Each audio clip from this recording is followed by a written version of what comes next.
சரிங்க, உடல் நலம்ல ஆர்வமா இருக்கிறவங்களா இயற்கையா உங்க எனர்ஜியை கூட்ட டைம்ஸ் விதிகளை முக்கிலிச்சிடுவோம். இந்த சின்ன சின்ன டிப்ஸ ஃபாலோ பண்ணிட்டு ஃபுல்லா எனர்ஜெட்டிக் ஆனா நாளா மாத்திக்கோங்க. முதல் விதி, சூரிய ஒளி படும்படி எழுந்துருங்க. கண்ணு திறந்தோம், சன்னல திறந்து வெளிச்சத்தை உள்ள விடுங்க.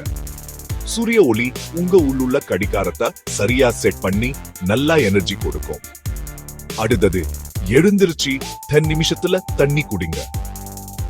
காலையில முதல்ல தண்ணி குடிச்சா உங்க உடம்புல இருக்க கெட்ட தொல்லைகளை வெளியே அனுப்பி உங்க மெட்டபாலிசத்தை தூண்டும். கட்டிலுக்கு பக்கத்திலேயே ஒரு டம்ளர் தண்ணி வச்சுக்கோங்க. மூணாவது விதி, காலையில பெருசா சாப்பிட வேண்டாம். காலையில நிறைய சாப்பிட்டா உடம்பு சோர்வா இருக்கும்.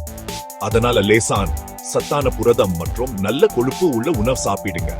நாலாவது, 10 இருந்து 10 நிமிஷம் காலையில ஸ்ட்ரெச்சிங் இல்லன்னா நடைபயிற்சி செய்யுங்க.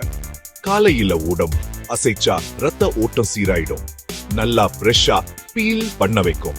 சந்தாவது விதி, சர்க்கரை சாப்பிட 20% குறைங்க. அதிகமா சர்க்கரை சாப்பிட்டா எனர்ஜி குறைஞ்சி சோர்வா இருக்கும். சர்க்கரைக்கு பதிலா பழங்கள், நட்ஸ் சாப்பிடுங்க.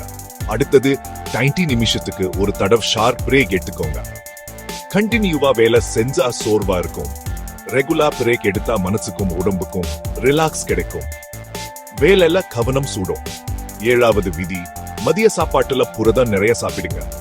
புரதம் நிறைய உள்ள உணவு நீண்ட நேரம் எனர்ஜி கொடுக்கும். மதியானம் வயிறு புல்லா இருக்கும். சிக்கன், மீன், பீன்ஸ், தோப்பு சாப்பிடுங்க. எட்டாவது, 2 மணிக்கு அப்புறம் காபி, டீ குடிச்சிடுங்க. காபி, டீ உடனடி எனர்ஜி கொடுத்தாலும் தூக்கத்தை கெடுக்கும். காலையில மட்டும் காபி, டீ குடிங்க. மதியானம் ஹெர்பல் டீ அல்லது தண்ணி குடிங்க. கடைசியா, தூங்க போறதுக்கு ஒரு மணி நேரம் முன்னாடியே மனசு அமைதிப்படுத்துங்க. போன், டிவி பார்க்காம புத்தகம் படிங்க அல்லது ரிலாக்சேஷன் டெக்னிக்ஸ் ஃபாலோ பண்ணுங்க. அவ்வளவுதான். இயற்கையா உங்க எனர்ஜியை கூட்ட டைம் விதிகள். இந்த டிப்ஸ் யூஸ்ஃபுல்லா இருந்தா லைக் பண்ணுங்க. இன்னும் நிறைய ஹெல்த் டிப்ஸ்க்கு சப்ஸ்கிரைப் பண்ணுங்க. எப்பவும் எனர்ஜெட்டிக் ஆயிருங்க.